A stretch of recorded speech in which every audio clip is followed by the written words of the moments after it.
फ़िरक़ा परस्त और दुश्मनान इस्लाम की नज़रों में ज़्यादा मदरसे ही खटक रहे हैं। जो मदरसे फ़ितरा, ज़कात और खैरात की बुनियाद पर चल रहे हैं, आप उनको भी चाहते हैं कि वो बंद हो जाए। कि मुसलमानों के जहनों में जो बीजेपी को लेकर गलतफहमियां हैं, आज उन गलतफहमियों को दूर करने के लिए आप लोग यहाँ बैठे। जी जी, ये एक एक करके इस तरह की साजिशें चल रही हैं और इसका वाहिद मकसद एक मखसूस कम्युनिटी को, एक मुस्लिम तबके को परेशान करना है। 2014 के बाद से मुस्लिम इदारों के ताल्लुक से एक बहुत मुनज़्ज़म साजिश चल रही है। एक 10 साल का या 9 साल का बच्चा जब 30 पारों का कुरान हिफ्ज़ कर सकता है अपने सीने में, तो क्या वो बच्चा IAS PCS नहीं बन सकता? अहले मदारिस का तसाहुल भी रहा, कुछ लापरवाही रही कि जिस तरह से पैरवी होनी चाहिए थी लखनऊ हाई कोर्ट बेंच में, वो नहीं हुई। बहुत से लोगों ने इसको हल्के लिया। नतीजा ये हुआ कि कल एक फैसला आ गया। मेरे साथ बातचीत करने के लिए जाहिद रज़ा रिजवी साहब इस वक्त मौजूद हैं। आपका ताल्लुक़ क्योंकि मदरसे से भी रहा है और आप चेयरमैन भी रहे हैं।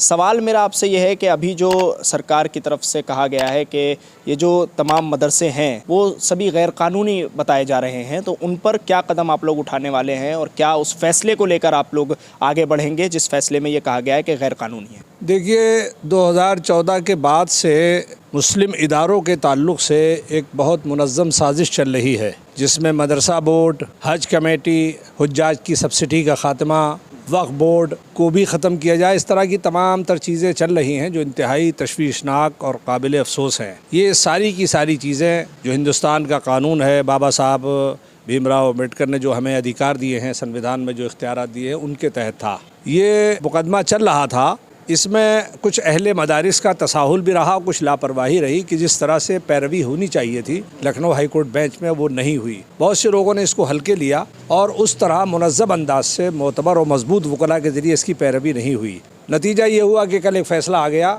और उन्होंने उसको ये कहा है कि 2004 का जो मदरसा एक्ट है उसको ख़त्म किया जाए। मैं समझता हूँ कि इंतहाई तशवीशनाक है, अफसोसनाक है, काबिल मज़म्मत है।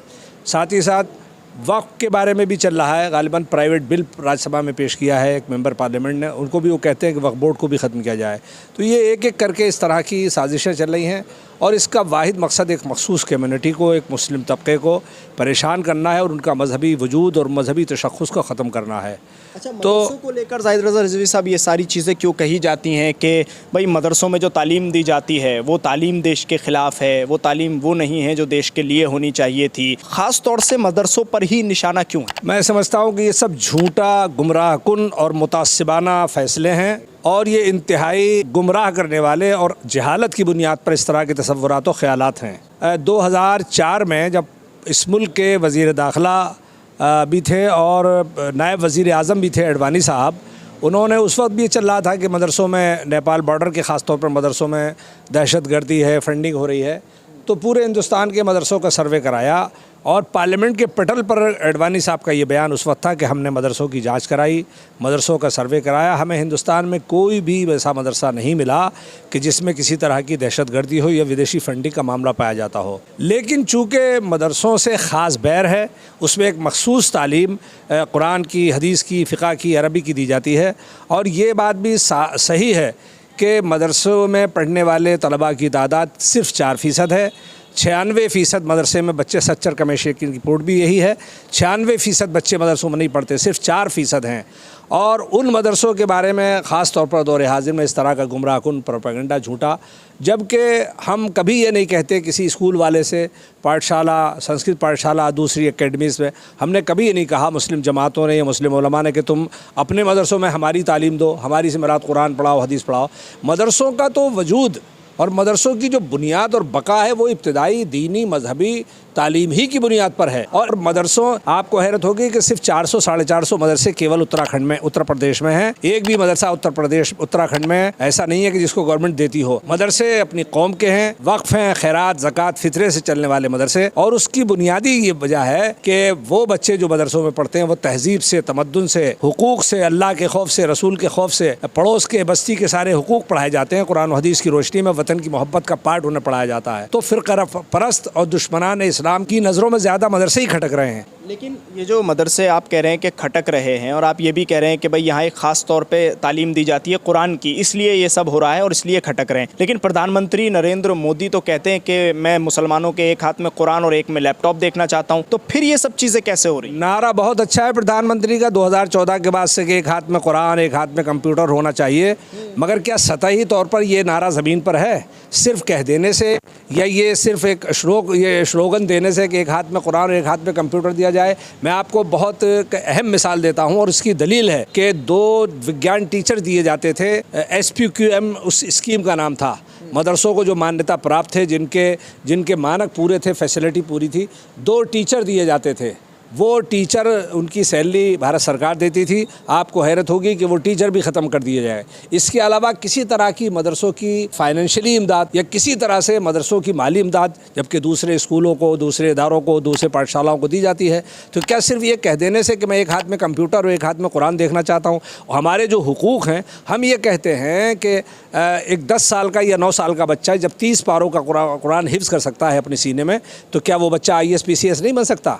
क्या वो कौमी धारे में शामिल नहीं हो सकता? लेकिन जब आप हमारे जो फंडामेंटल राइट हैं, जो भारत के संविधान में दिए हुए कानून हैं, आप हमें वो दस्तूर नहीं दे रहे हैं, वो हमें उसूल नहीं दे रहे हैं, वो हमारे हुकूक नहीं दे रहे हैं, तो फिर ये कैसे मुमकिन है कि एक हाथ में कुरान और एक हाथ में कंप्यूटर? जो मदरसे फितरा, ज़कात और खैरात की बुनियाद पर चल रहे हैं, आप उनको भी चाहते हैं कि वो बंद हो जाए? आप ये बताइए कि आज आप लोग यहाँ जमा हुए हैं, CAA के समर्थन में ये प्रोग्राम आपका रखा गया और आप लोगों ने यहाँ CAA को लेकर बहुत सारी बातें कहीं।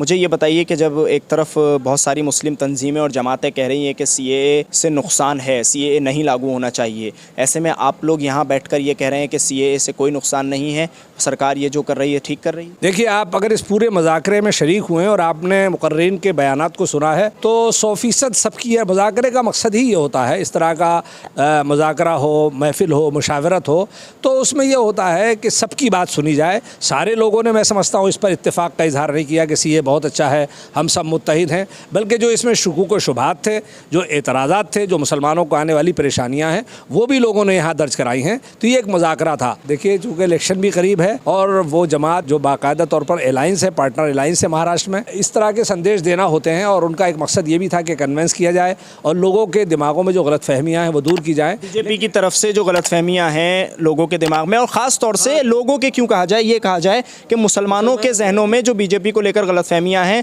आज उन गलतफहमियों को दूर करने के लिए आप लोग यहाँ बैठे थे। जी, वही था, उसी को दूर करें। उसमें अमल और रद्द अमल दोनों था। कुछ लोगों ने इख्तिलाफ राय की बात की, वकला थे, दानिश्वर थे, और मुदल्लल अंदाज से ये साबित किया कि भाई इसके मुज़िर असरात भी हैं, इसके नुकसानात भी हैं और इससे दुश्वारियाँ मुसलमानों को होंगी।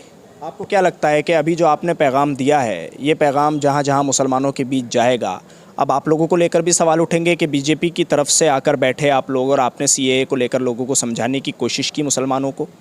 हम जैसे बहुत से लोगों ने, यहाँ पूरा रिकॉर्डिंग मौजूद है, यकसर और 100% किसी ने, मैं समझता हूँ, अलावा उन लोगों के जो उन नज़रियात के हामिल हैं, उन मुतक़िदात के, उन सियासी जमातों से वाबस्ता हैं, उनका मकसद भले हो, लेकिन बड़े जो दानिश्वर यहाँ थे उन्होंने इख्तिलाफ राय का इजहार किया और उन्होंने ज़रूरत को इस बात पर जोर दिया कि इस बात की ज़रूरत है कि इसमें तब्दीली हो, अमेंडमेंट हो, और जिस तरह दूसरे अक़वाम को, दूसरे मुल्कों के लोगों को शामिल किया गया, मुसलमानों को भी शामिल किया जाए। चलिए, बहुत बहुत शुक्रिया जाहिद साहब बातचीत करने के लिए। जाहिद रज़ा रिजवी साहब हमारे साथ इस समय मौजूद थे। दिल्ली से INN चैनल के लिए साहिल नकवी।